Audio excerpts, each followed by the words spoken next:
వస్తానే పండక్కి first game changer గురించి చెప్తా. సో ఇక్కడ మెగా ఫ్యామిలీ అభిమాని కాబట్టి రచ్చ చేసేది రామ్ చరణ్ అని ఖచ్చితంగా చెప్తా. రామ్ చరణ్ ట్రైలర్లో చూసిన తర్వాత రమ్ము దాకితే ఎంత కిక్ వస్తుందో అట్లా వచ్చినట్టు ఫీలింగ్ కలిగింది. 4 క్యారెక్టర్ కనబడుతున్నాయి. ఒక నార్మల్ యువకుడిలాగా మనలాగా, ఒకటి పోలీస్ క్యారెక్టర్, ఒకటి లాయర్ కలెక్టర్ క్యారెక్టర్, ఒకటి పొలిటికల్ క్యారెక్టర్. పొలిటికల్ క్యారెక్టర్ గురించి చెప్పుకోవాలంటే విత్ ఫ్యామిలీ ఎమోషన్ డ్రామా కనపడుతుంది. ఎందుకంటే అంజలి క్యారెక్టర్తో అటాచ్ అయ్యేది.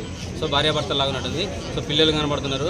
సో ఒక మంచి ఎమోషనల్ డ్రామా కూడా కనబడుతుంది. పొలిటికల్గా కూడా మంచి రసవత్తరంగా ఉండబోతుంది అది. ఎందుకంటే ఆంధ్ర పాలిటిక్స్ సంబంధించి పవన్ అన్నకు సంబంధించిన కొన్ని సిచ్యువేషన్ సీన్లలో కనబడే ట్రైలర్లో నాకు ఆ బియ్యం బస్తాలు అది ఇది.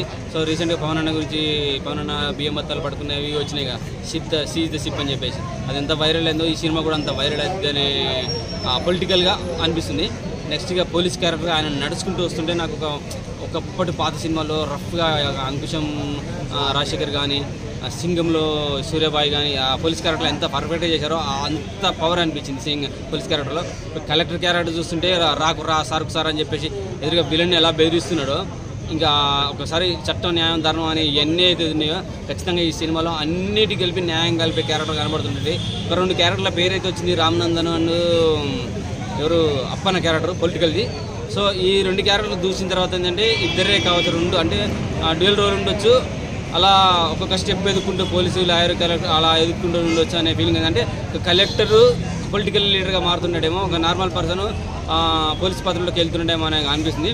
ఖచ్చితంగా ఈ 4 పాత్రలతో నార్త్ ఇండియా లేదు తొక్కలేదు. ఈసారి ఇండియా నలుదిక్కుల పిక్కటిల్లేలా బ్లాక్ బస్టర్ హిట్ అయితే గేమ్ చేంజర్ నుంచి వస్తాయని అనుకుంటున్నాను. ఎందుకంటే పాన్ ఇండియా లెవెల్లో 5 భాషల్లో రిలీజ్ అవుతూ ప్రపంచవ్యాప్తంగా రిలీజ్ అవుతుంది కాబట్టి 5 భాషల్లో ఖచ్చితంగా కలెక్షన్ల పరంగా కూడా హిట్ పరంగా కూడా హైప్లో ఉంటుంది ఖచ్చితంగా.